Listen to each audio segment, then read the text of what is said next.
Hey, thanks for coming in again. How was your day so far? It's been pretty good. I've been able to relax some today. I haven't had too much to do. That's good. You still working from home? I am, yes.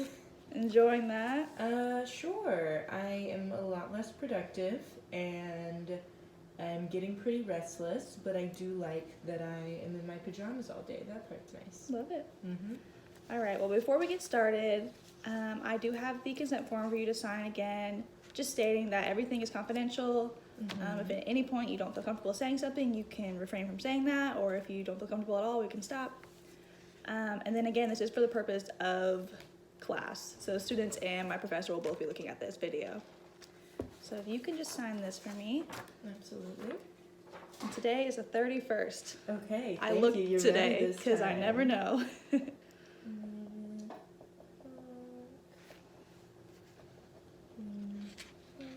Wow, tomorrow's April. It's already April, 31. and we're still stuck inside. Oh goodness, for the rest of time. We were stuck inside last time. We were too. for our last Wow. session. It was St. Patrick's Day then? It was St. Patrick's Day. Wow. How time flies. There you go. Thank you. Let me just sign this real quick.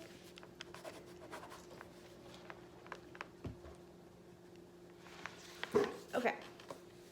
So the purpose of today's meeting is we're going to talk about a problematic reaction to a specific situation that you have encountered recently or just in general that you'd like to talk about today. So do you have anything in mind about that? Sure. It's changing a little bit now that my classes have started online.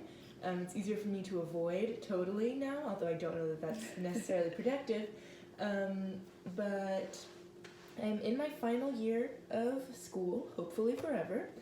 And I have found this past year that in class discussions, when we're talking about things, I've gotten more comfortable, and so I'm more willing to contribute to class discussions than I have been in the past. But I have found that sometimes I get really frustrated, or my initial reaction is like anger if I'm sharing something and then someone else in the class kind of like steamrolls it or disagrees in a way that I think is stupid. Which is, I think that already paints like a negative picture, but I've known the people in my class for a while, so I've probably subconsciously picked people whose opinion I am happy to like converse with and have different opinions and talk about it, and then other people where it's annoying to me, and so my reaction will be anger, and I don't express it in class because that would be highly inappropriate. But I'll sit there and I'll stew in it for a minute in class, and then I tend to find that I'm not on track anymore, I'm not paying attention, we've moved on to another topic, and I'm having to catch up.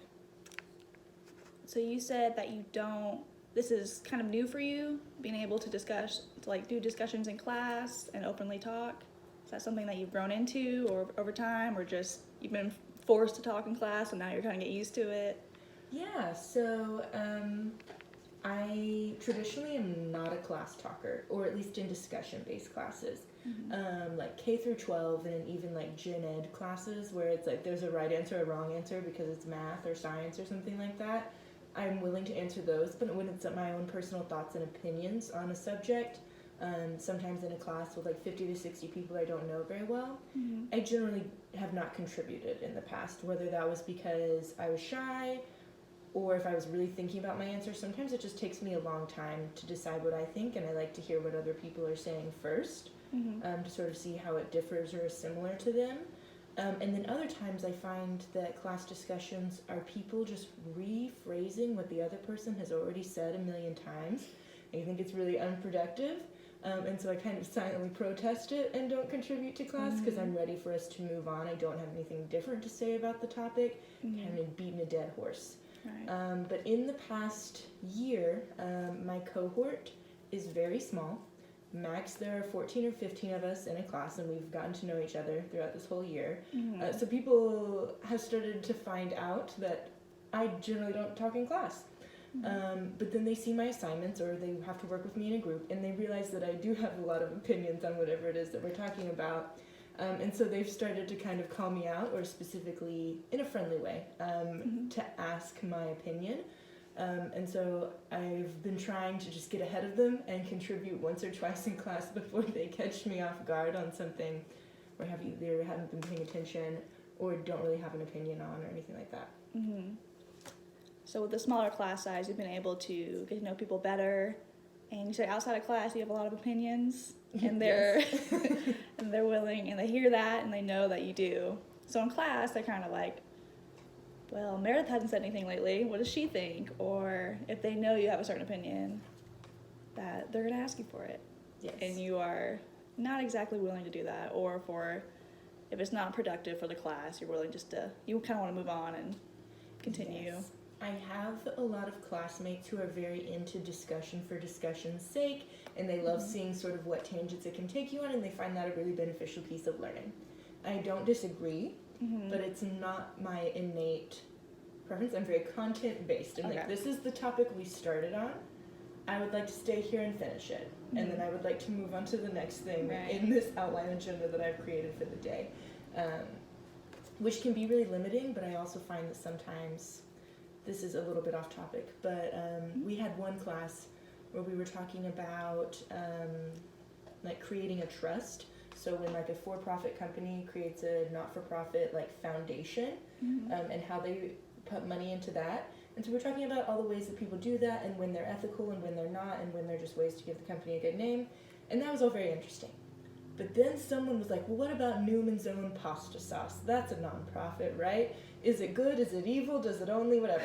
And we talked about that pasta sauce for 40 minutes. All right. Sorry, my phone cut out. So we're going to continue. When we, before it cut out, we were talking about how you felt about your classmates talking about this pasta sauce.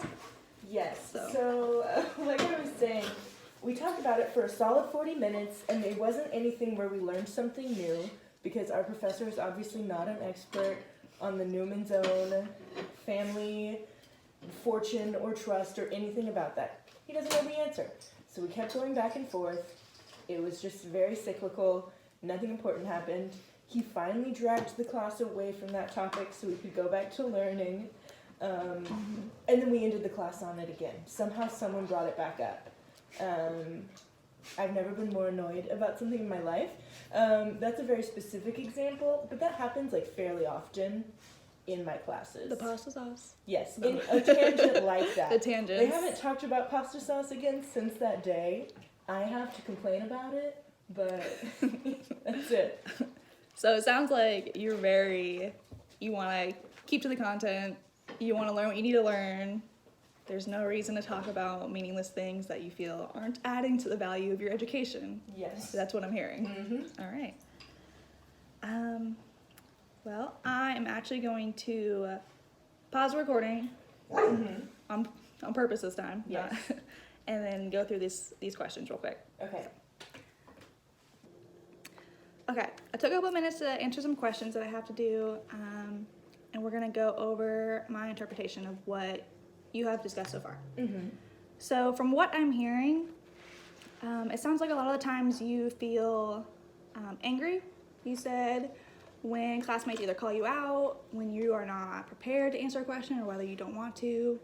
And I'm gonna redirect back to our first part of this conversation when you had said that maybe you feel like you want to listen to what others say before you answer, because you want to make sure it's along the same lines, or you sometimes will answer questions that are asked in the beginning or throughout the lectures in an attempt to make sure that they don't call you out on things that you may not be prepared for, or ones that you just really don't want to answer.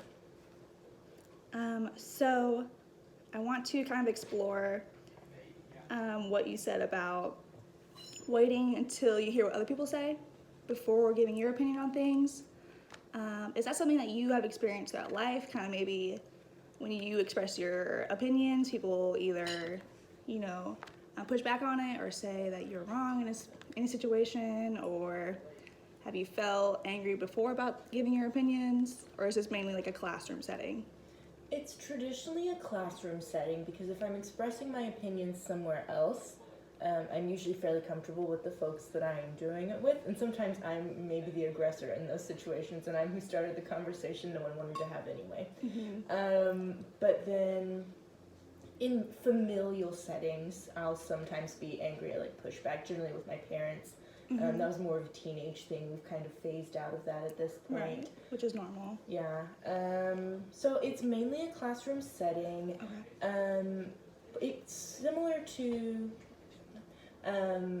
when I was in high school. I was on a dance team. And that was a situation where you're getting called out regularly to do things alone so that people can critique it or tell you what you're doing wrong. And most of the time it's productive, and the purpose is so that we're all doing the same thing. But sometimes it could be really negative. And if you were called out, like, you were scared and you were going to be embarrassed. And so I think it's like an innate reaction at this point where it's like, if someone calls on me, it means everyone's going to be looking at me and I better know it, or it's going to be really embarrassing and really uncomfortable. And so I don't like being caught off guard. Right. So it seems like that anger kind of comes from initially you are scared of being embarrassed, maybe, or That seems right. just being caught off guard, like you said, and not being prepared enough to answer whatever discussion you're talking about in class. This preparedness, is that something that you have throughout your life? Are you generally organized, or do you prepare for a lot of, daily activities before you do them, or do you plan? So I think it depends on every situation. So for academics and for work, I like to have a lot of things prepared. In the past year or so, I have been incredibly overwhelmed, and so I've loosened my standards a little bit for that. But at the same time, in my personal life, I'm less organized. I don't worry about it as much. I kind of let that side be a little more relaxed. So like my room gets messy. If I'm going to like a social event, I'm not going to be the person that remembers to bring all the snacks or make sure that we have XYZ before we go on like a family vacation or something, unless I feel like no one else is filling that role. But I have people in my life that do that, so I don't worry about it. So yeah, but then in school and work, yes, I like to be hyper prepared for things, especially if it's a presentation or where I know that my name's going to be on something. So you kind of separate, personal with professional, school. And you like to be prepared for everything, including in class where you do these discussions. And yeah. Okay, so I'm going to take some time again to stop the recording and answer a few more questions, and then we'll come back to this. Okay. Okay, so I've taken some time to answer some questions, and I'm going to go over a similar situation that I experienced, and we'll see if it relates anyway. So in my job, outside of going to school, I'm an analyst in the Air National Guard. And what I do is I just give briefs. Mainly like discussion forums. They can interact with me if they want to. But what I feel, or what I found, is when I'm briefing my peers, or people who I work with, I feel more nervous, or I feel less comfortable because I'm afraid that they are going to judge me. And to me, it's easier to brief or discuss things with people who I don't know, because in a way it's almost like you almost feel like it's not as important to me how they feel about me or what they look at when they look at me, what they think. But when I'm working with my peers or people who I respect or people who I care about is when I feel the least comfortable doing this. So I don't know if maybe we can look at your situation and see, do you feel any way when there's certain people in the class, or I know you said it's a specific class that you've been with this whole year, that you've had the time to build relationships with. If you've ever done any sort of like open discussion forums with people who maybe you aren't as close with, do you feel any differently about discussing things? Or is it mainly just in general? So I sort of have a line that it crosses when I feel more comfortable or less comfortable with my level of familiarity with the group. So if it's to a point where I know them on a personal level and we are friends outside of class and they know me really well, then I'm comfortable again. if it's sort of an in the middle where like I know them in terms of class, we've seen each other a few times, but they don't really know my work or my understanding, and I don't really know that much about theirs. Mhm. That's when I'm my most nervous, because I'm spending time with them and I want them to respect me and I want to respect them, whatever else. Mhm. And then on the other end, if I don't know them at all and I know that I will never have to see them again, and it's like a presentation for a panel or something, stress pretty much goes out the window, because I'm like, okay, Right. who are they to me? Not really anything. Who am I to them? Not really anything. So it's that in between section where I feel the most stressed or most insecure. Mhm. Okay.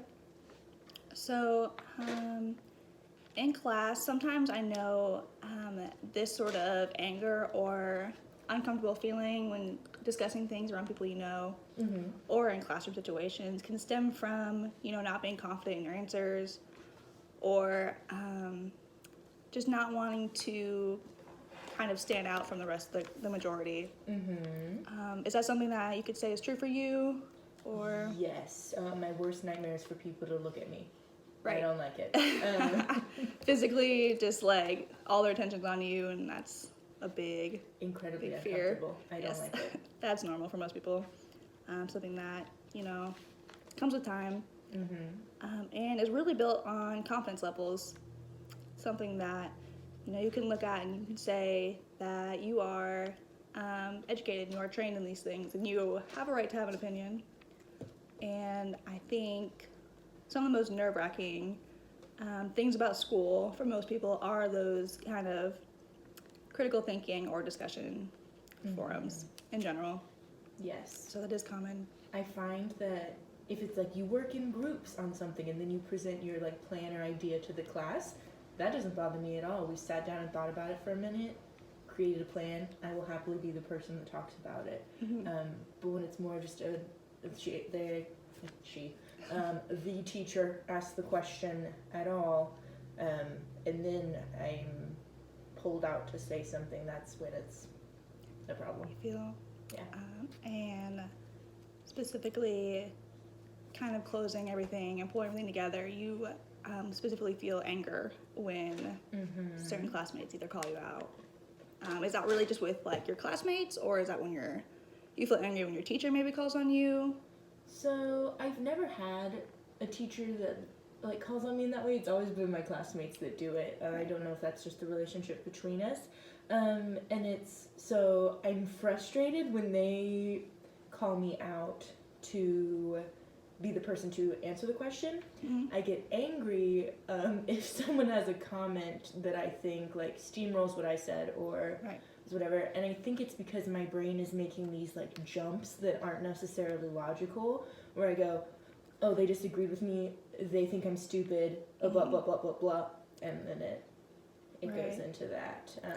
And like we talked about the last time, a lot of my self-worth comes from people thinking that I'm smart, and so it's a whole thing. So even when someone you feel has or when they have a different opinion, which there really is no right or wrong opinion in most things, but you feel like they're thinking that your opinion is not valid, it's wrong, and that causes you some anger and frustration with that.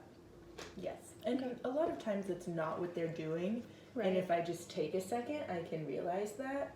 A lot of my class, what's really cool about my program is that we're a pretty diverse group of people. We come from a lot of different places, have a lot of different ideas and experiences. And so it means that we all communicate very differently too. And so sometimes just the way other classmates talk, I register as rude or not tactful, but it's just because of my specific upbringing versus theirs and whatever else. And so that will set it off sooner from other people for me as well. Right. Well, I definitely would challenge you to, when you feel this anger, take a step back and think that, they aren't thinking that, your opinion is not valid or that you're stupid. It could be the way you're taking it, you're imagining it. So maybe you can come from their perspective and just think that they may have a different opinion, and that is okay. And not everyone's gonna have the same opinion. That's what makes the world go round and makes our society what it is.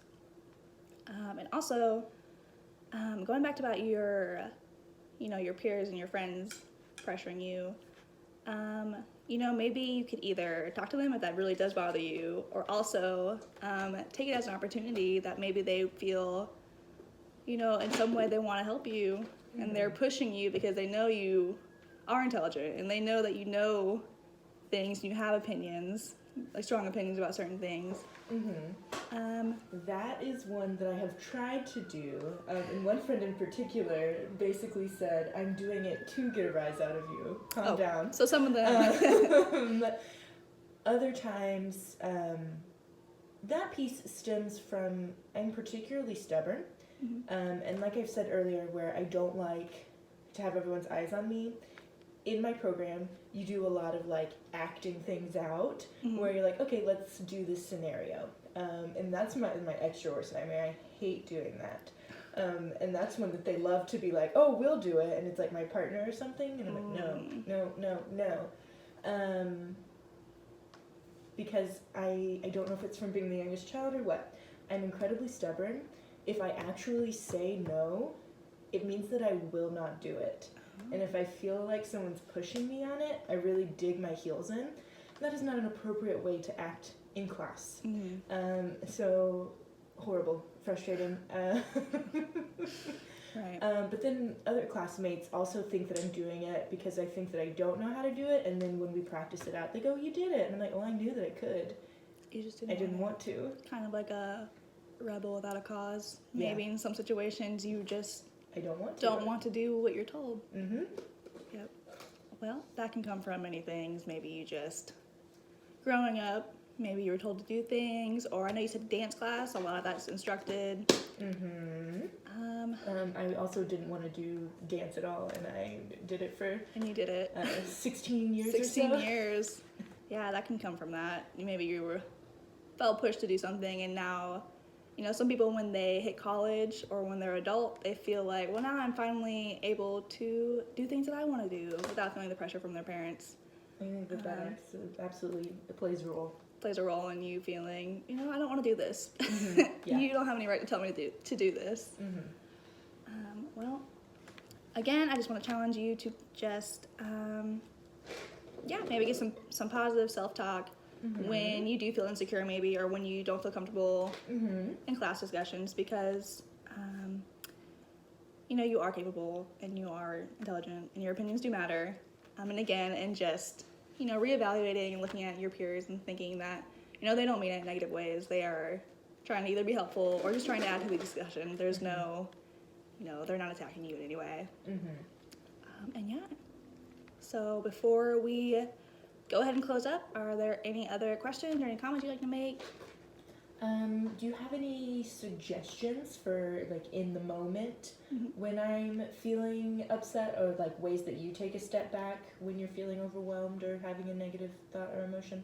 Yes. So, personally, I just do a lot of breathing techniques. Okay. So what you can do is either step back, something as simple as, 10 seconds, which could feel like a long time in a discussion. Any amount of time, really, just to breathe, focus on, again, your mind can sometimes take you down roads that aren't true. So you can refocus your mind, and again, that positive self-talk of saying, I am capable, my opinions matter. And, you could always, if you really do feel like someone is confronting you in any way, or, saying something negatively and not just, adding to the discussion, you could always say, ask specific questions about that. Be like, well, did you mean this in this way, or how did you mean this? And I think you'll find most of the time that they don't mean it in the way that you are interpreting it. And that could definitely be helpful for your reassurance of knowing that, okay, they were just saying this for, their own personal opinion, not to attack me. And so some breathing techniques, or again, just that positive self-talk could be helpful and beneficial for that. That sounds like I can do that, yeah. Perfect. All right, so anything else today? I think that's everything. That's all right. Well, enjoy your time at home. Stay healthy during this crazy time we're in right now. And have a great rest of your day. Thank you. Thank you.